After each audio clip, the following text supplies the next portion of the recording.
창세기 5장 1절에서 32절.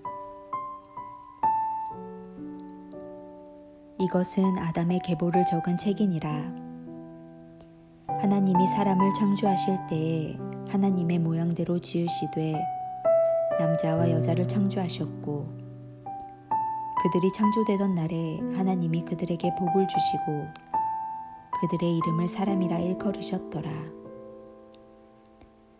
아담은 130세에 자기의 모양 곧 자기의 형상과 같은 아들을 낳아 이름을 셋이라 하였고, 아담은 셋을 낳은 후 800년을 지내며 자녀들을 낳았으며 그는 930세를 살고 죽었더라. 셋은 105세에 에노스를 낳았고, 에노스를 낳은 후 807년을 지내며 자녀들을 낳았으며 그는 912세를 살고 죽었더라. 에노스는 90세에 게난을 낳았고, 게난을 낳은 후 815년을 지내며 자녀들을 낳았으며 그는 905세를 살고 죽었더라. 게난은 70세에 마하랄레를 낳았고, 마하랄레를 낳은 후 840년을 지내며 자녀들을 낳았으며 그는 910세를 살고 죽었더라. 마하랄렐은 65세에 야렛을 낳았고, 야렛을 낳은 후 830년을 지내며 자녀를 낳았으며 그는 895세를 살고 죽었더라.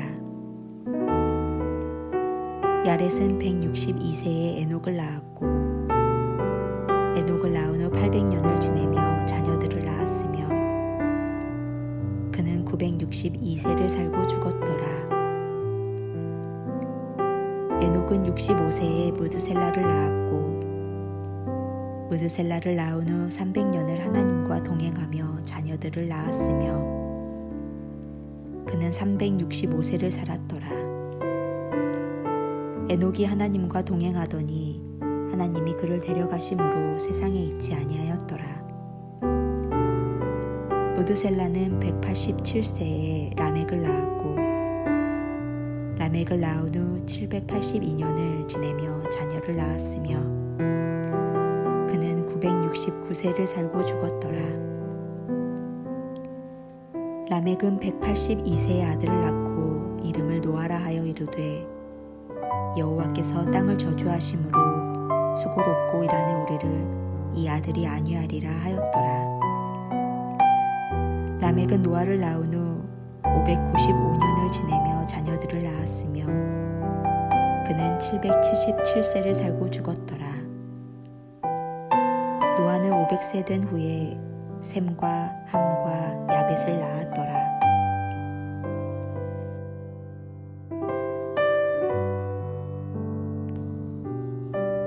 창세기 5장은 아담부터 노아까지 10대에 걸친 긴 역사를 말해주고 있습니다. 아울러 여호와 앞을 떠나 인간의 편리와 죄를 쫓은 가인의 족보와는 대비되는 의인의 족보를 보여주고 있습니다. 창세기라는 큰 관점에서 볼 때 5장은 1장 28절의 말씀과 연결점을 갖고 있습니다. 다시 말해 1장 28절에 생육하고 번성하여 땅에 충만하라는 하나님의 말씀이 아담과 셋으로부터 노아에 이르는 의인의 족보를 통해 성취되는 과정을 보여주고 있는 것입니다. 생육과 번성과 충만의 말씀은 이례적이거나 순간적인 말씀이 아니라 하나님의 지속적인 관심 속에서 의인들에 의해 수놓아지는 역사라고 말할 수 있습니다. 이를 성경 전체의 숲이라는 측면에서 본다면 하나님의 약속의 말씀이 아담과 그 후손의 삶을 통해 이루어진다는 것을 알 수 있습니다. 하나님께서 아담에게 주신 복은 아담의 때에 끝나지 않습니다. 그의 후손들에게 계속하여 이어집니다. 이것을 믿음의 계보를 통해 확인할 수 있습니다.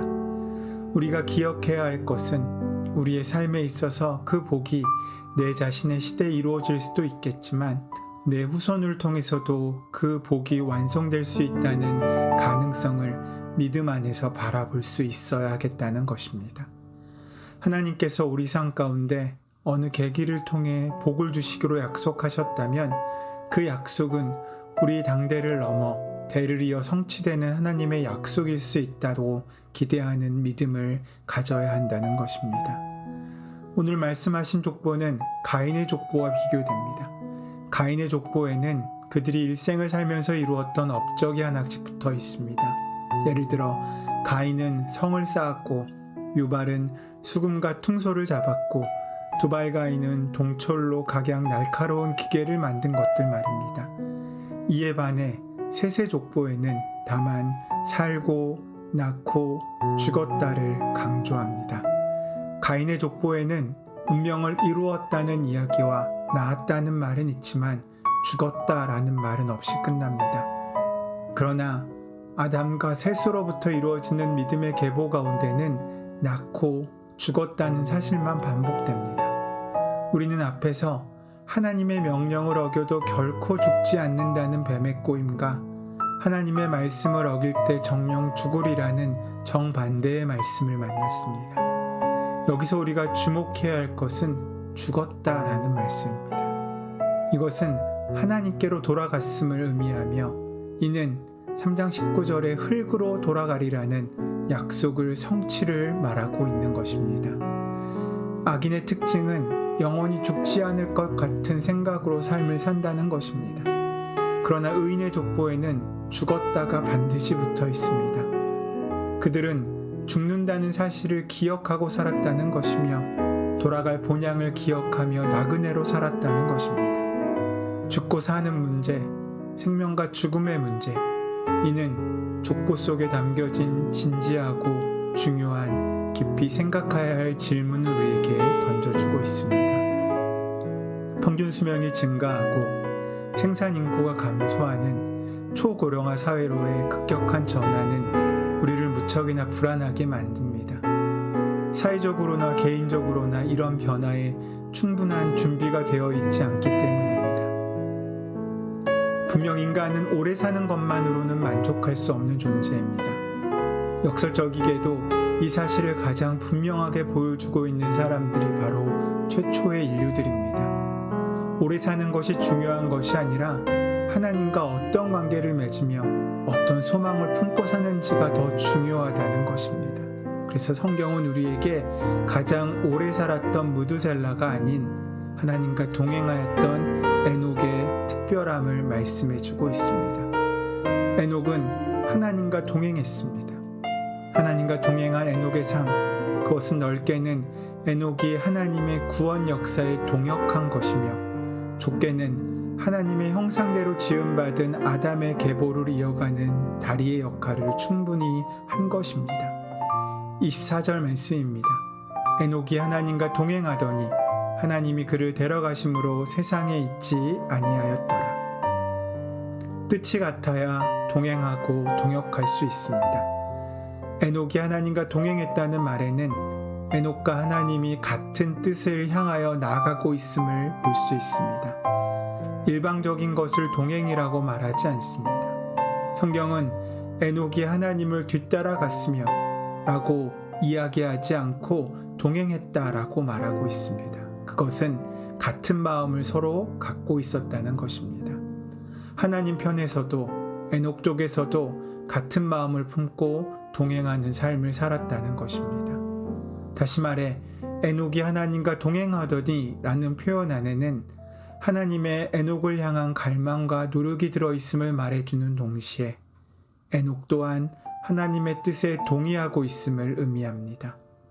우리 또한 이렇게 하나님과 동행할 수 있는 길을 찾으면 좋겠습니다. 그 길이 어떤 길이겠습니까? 말씀의 길이지 않겠습니까? 주신 성경의 말씀, 우리에게 허락하신 자연 속과 우리에게 선한 양심으로 말씀하시는 주의 은혜의 말씀에 순종하는 그 자리에 주님과 동행하는 길이 열리게 됩니다. 우리는 그 말씀을 통하여 하나님과 동지, 동역, 동행하는 인생을 살 수 있습니다. 그저 하나님 곁에만 있어도 행복할 수 있는 우리가 하나님과 동지가 되고 동역하며 동행할 수 있다는 것은 참으로 복된 일입니다. 에녹을 포함한 많은 사람들이 하나님과 함께 했습니다. 주와 같이 걸었습니다. 한 걸음 한 걸음 걸었으며 날마다 걸어갔습니다. 하나님으로부터 생명이 주어졌고 하나님과의 교제 가운데 살다가 다시 하나님 품으로 돌아갔습니다. 지난날 하나님이 누군가와 함께 하셨던 시간을 추억합니다. 바로 하나님이 전에 나와 함께 하셨습니다. 지금도 함께 하시며 앞으로도 함께 하실 것입니다. 그리고 같은 마음으로 같은 뜻을 가지고 우리와 함께 동역하시며 우리와 같은 길을 동행하시는 은혜를 함께 하실 것입니다. 그 주님과 함께 걷는 우리가 되기를 소원합니다. 우리의 인생은 지금 어느 족보의 마지막 자리를 채우고 있습니까? 가인의 족보입니까? 셋의 족보입니까? 악인의 길에 서 있습니까? 의인의 길에 서 있습니까? 그 모든 자리 가운데 하나님의 은혜를 발견하고 결국에 가야 할 생명의 길을 찾아 걷는 오늘 하루가 되기를 소원하고 축원합니다. 은혜의 주님, 죽지 않을 것처럼 사는 우리이지만 우리가 겸손하게 유한한 존재임을 인정하며 주님께서 우리에게 열어주시는 믿음과 생명의 길을 걷는 복된 하루가 되게 하여 주시옵소서. 우리를 선한 곳으로 이끄시는 주 예수 그리스도의 이름으로 기도드립니다. 아멘. 이제 함께 주신 말씀을 조용한 가운데 묵상하시면서 함께 기도하심으로 주님께서 허락하실 귀한 은혜의 열매를 찾아 나서는 귀한 하루가 되기를 소원하고 축원합니다.